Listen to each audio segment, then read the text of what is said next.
not even a full hour ago, I had just finished reading Tite Kubo's Zombie Powder, and I must say, I have no idea why he decided to go do Bleach instead of Zombie Powder.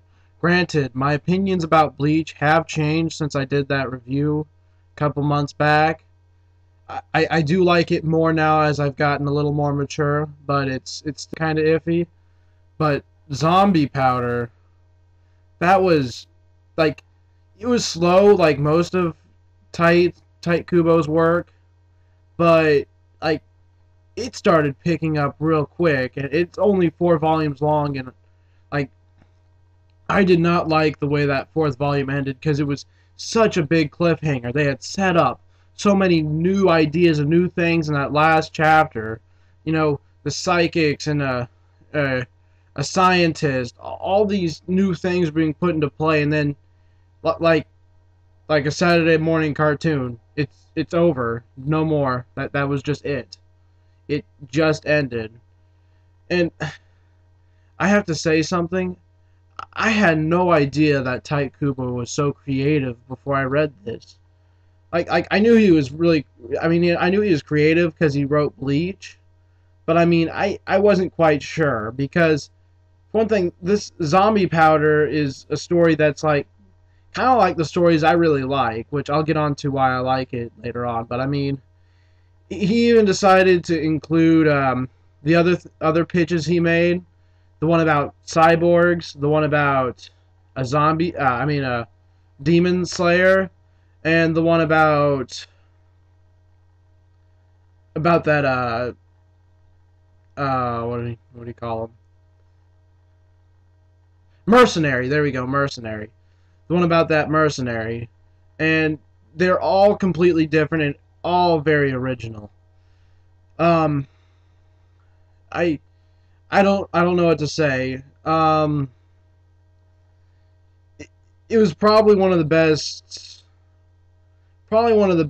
mangas. I mean, for only being 4 volumes long, it was pretty good.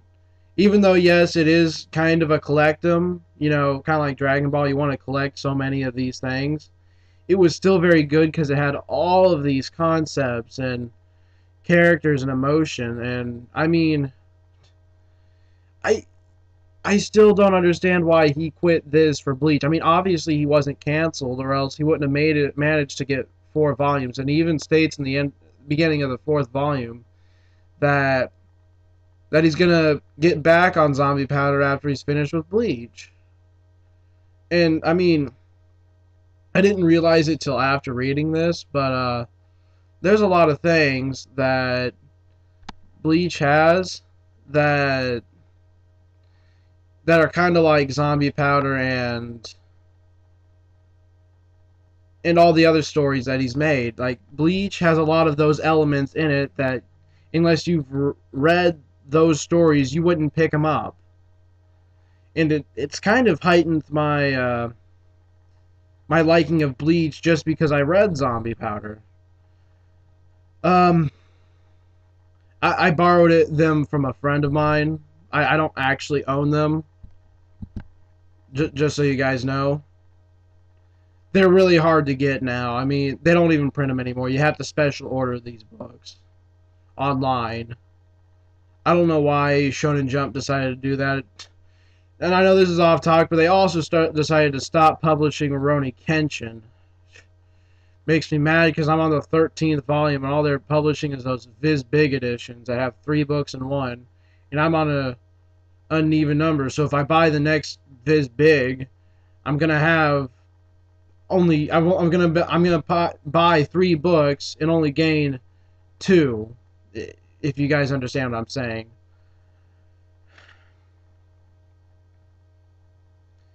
Um, what I liked about Zombie Powder was it was, you know, it was actually a western. It was actually placed in a, you know, like cowboys and stuff like that. Except for it also had some modern things. Like the main character uses a chainsaw as a weapon, and it was weird. It was like a Japanese take on a western. That's the best way I can explain it. It was very good though because I mean, even though it's a western, people have modern clothes and there is moderately modern technology. And I mean, I don't know how to explain it. You gotta read it.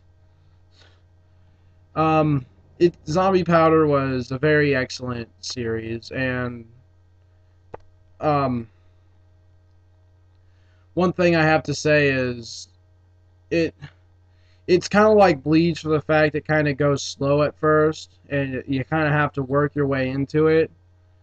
But by that fourth volume, it's so interesting that you want the next one really bad. Like I want Zombie Powder 5 really, really bad. Just like my friend warned me I would, and I still read anyways. Just it's addicting. I mean, I mean, I like Bleach. I don't want to say it's kind of hard for me to say this, but I kind of honestly wish that he would have put Bleach on hold and completed Zombie Powder, because he could have completed Zombie Powder much faster than he could have completed Bleach. I mean, there was 12 rings to collect, and by the end of Volume 4, he has two of them, but he's working on a third one, and he's halfway through getting the third one.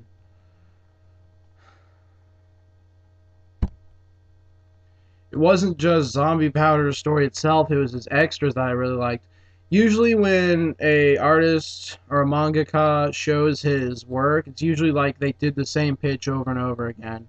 Like with Rurouni Kenshin, it was always the samurai story, one in the Edo era, one in the Meiji era, then Meiji era again, and then until he had finally gotten that samurai story he wanted. But Tite Kubo, he was trying all sorts of different things, and eventually he found Zombie Powder worked, but then he got an idea for Bleach and decided to jump on Bleach to do that one. Which, I mean, I can't blame him for making that decision personally, because I can see where he was going with Bleach, at first, but I mean, he's so deep into Bleach now, I don't know if he's ever going to be able to jump back into Zombie Powder. I really hope he does. And if he does, he's got to have a lot of good things planned out. I mean, he set so much up after that last chapter. It was one of the best cliffhangers I've ever read. I'm being serious. Well,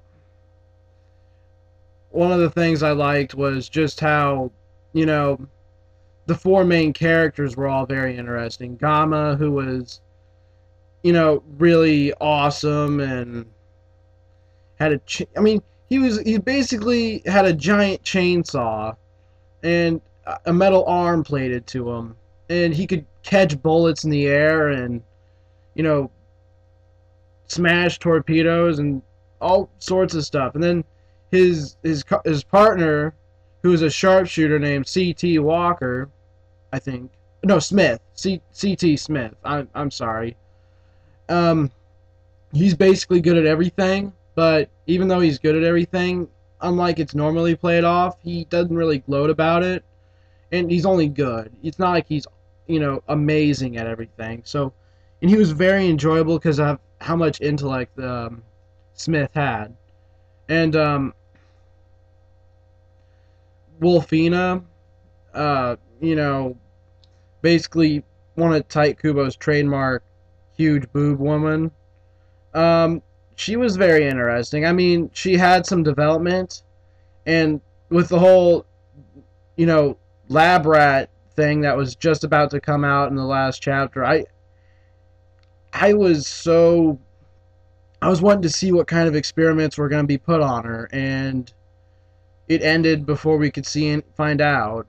And the fourth main character, Elwood, who decided to go with Gamma to bring his sister back to life, because basically in the first chapter it's partially his fault that his sister died and partially not. It's kind of hard to explain, but yeah. Um, but you know, check Zombie Powder out. If you're a Bleach fan, I say definitely check Zombie Powder out if you can. I mean, I know it's really hard to find. I mean, there's the obvious method. And if you're not a fan of Bleach, still check Zombie Powder out because you may like it. That's all I have to say. Goodbye.